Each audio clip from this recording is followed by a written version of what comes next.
sideed ugu bilaabaysaa sanad dugsiyeedkaaga cusub sida ugu fiican تسم حلوة حياتك خلها طبع بداتك يا حلو البسمة عليك من حياتك لمماتك ابتسم حلوة حياتك خلها طبع بداتك يا حلو البسمة عليك.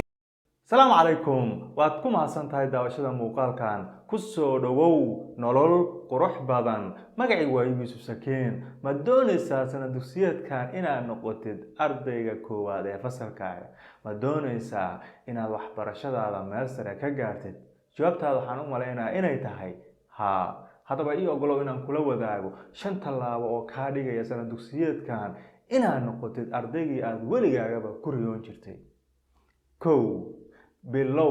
bilow cusub ka soo qaad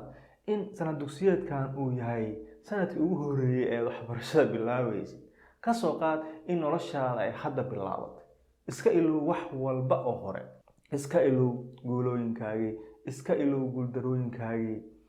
waxaad bilaabaysaa bilow cusub adigoo fresh ah adigoo niyad iyo xamaasad aad u xooggan u haya sanadkan ku bilow talaabada labaad bilow adiga oo isha ku haya guusha aad ay u wanaagsan tahay inaad marka horeba u diyaar garowdid oo aad sawiratid sanadkan inaad guuleysan doontid sanadkan inaad noqon doontid kaalinta koowaad haddaba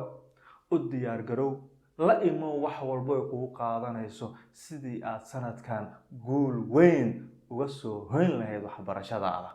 sawiro guusha isha ku hay guusha meeshaan oo dhan ha keenin wax la yiraahdo fashilaad wax la yiraahdo guuldaro sanadkan waan guuleysanayaa hadduu alla weyne ogolaado anigana waxaan diyaar u noqonayaa inaan la imaado wax walba awoodeyda inaan juhdi iyo dadaal badan aan sameeyo sanadkan waa aniga sanadkayga isha ku hay guusha sidaas ku bilow sanadkan talaabada saddexaad ku raaxayso waxbarashada aad ay muhiim u tahay inaad waxbarashada u aragtid wax aad ku raaxaysanaysid ha u arkin waxbarashadu marnaba inay tahay wax culays kugu ah waajib kugu ah adeega marka aad sidaas u fiirisid kuma raaxaysanaysid marka aad sidaas u fiirisid waxaad dareemaysaa culays iyo adeeg ayaad dareemaysaa saa darteed natiijo fiican kama keenaysid u arag waxbarashadu inay tahay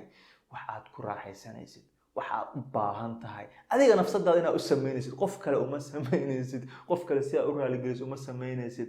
adiga ayaa u baahan mustaqbalkaaga dadkaaga intaas oo dhan ayaa u baahan waa wax adiga aad ku raaxaysanaysid ku raaxayso waxbarashada markaas ayaa waxay ku noqonaysaa waxbarashaduna wax aadan marnaba la'aanteeda noolaan karin u arag hadda kadib waxbarashadu inay tahay waxaad ku raaxaysanaysid talaabada afaraad u qorshayso maalintaada waa inay maalintaadu noqotaa maalin aad og tahay daqiiqad kasta ilbiriqsi kasta meesha aad ku bixinaysid waa inaad samaysataa jadwal maalinle ah jadwalkaas oo waxbarashadaada oo dhan ay ku qoran yihiin maadada aad akhrinaysid waqtiga aad aadaysid iskuulka waqtiga aad kasoo noqonaysid waqtiga aad nasanaysid wax walba oo maalintaada ku saabsan waqtiga aad saaxiibadaada mise qofka aad u baahan tahay aad la qaadanaysid wax walba oo maalinta adiga aad samaynaysid jadwal ay kugu qoran yihiin haddii aad u baahan tahay wax kugu caawiya sidii aad u samaysan lahayd jadwalkaaga waxbarasho waxaan kugula talinayaa inaad daawatid videogan waxaad ku baran doontaa qaabka aad u dejisan lahayd jadwalkaaga waxbarasho talaabada shanaad hadilin nafsadaada aad ay muhiim u tahay fiiri qofka nolosha ka gaara meel sare qofka guuleysta waa qof ay noloshiisu tahay mid ay isku dheeli tiran tahay nafsadaada xaq ayay kugu leedahay rabbigaaga xaq ayuu kugu leeyahay waalidkaaga xaq ayuu kugu leeyahay qaraabadaada xaq ayay kugu leeyihiin saaxiibadaada xaq ayay kugu leeyihiin somaan haddaba waa inaad noqotaa qof intaas oo dhan ilaaliya xaq ay kugu leeyihiin wax walba inaad siisid xaqooda nafsadaada inaadan dilin oo aad siisid waqti ay ku nasato waqti aad ku raaxaysatid wax yar sidoo kale rabbigaaga inaad xaqiisa ilaalisid oo aad ilaalisid waqtiyada salaada oo aad samaysatid waqti ku go'an maalintii oo aad ku akhrisid quraanka kariimka ah sidoo kale waalidkaaga inaad wacdid oo aad la xiriirtid oo aad ka warhaysid oo aad ilaalisid xaq ay kugu leeyihiin qaraabadaada sidoo kale haddii aad awoodid saaxiibadaada sidoo kale macnuhu wuxuu yahay in aadan midna xaqiisa ku takrifalin inaadan dhinac u badanin inaadan ka soo qaadin nafsadaada inay tahay oo keliya mid loogu talagalay waxbarasho oo keliya inaadan u go-in oo keliya inaad maalintii oo dhan wax akhrisid wax kale oo dhan iska daysid oo aadan ilaalin xaqi weynaa ee alla subxaanahu watacaala salaadii soonkii adkaartii qur-aankii waalidkaaga inaad ka ducaysatid waxyaabahaas oo dhan inaadan fiirinin waad fahamtay ayaan u malaynayaa haddaba nafsadaada ha dilin nafsadaada waqti sii waqti aad saaxiibada kula qaadatid waqti aad bariiq qaadatid waqti aad ku nasatid kadibna wax akhri ha noqonin qof maalintii oo dhan wax akhriya oo aan wax kaleba aanan u aaba yeelin حلوة حياتك خلها طبع ذاتك يا حلو البسمة عليك haddaba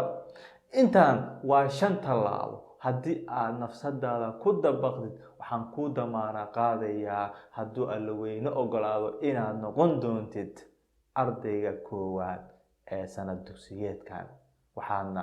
jaamacadaada ama iskuulkaaga ka soo hoyn doontaa guushii aad weligaagaba ku riyoon jirtay saaxiibadaadana waxay ku dhihi doonaan qofkaan caadiga ahayn yaa waaye ardaygaan isbedelay ee aanan hore u arag waa ardayga ha hilmaamin weligaaga adiga waxaa tahay qof aad u qurux badan ka dhig noloshaadana mid aad iyo aad u qurux badan waxaan ku arki doonaa hadduu alle ogolaado muuqaalka soo socda tan iyo intaas waxaan ku leeyahay mahadsanid إذا المرء يوما أراد العلا فلا بد أن يستحث السياق وخل العزيمة أقوى سلاح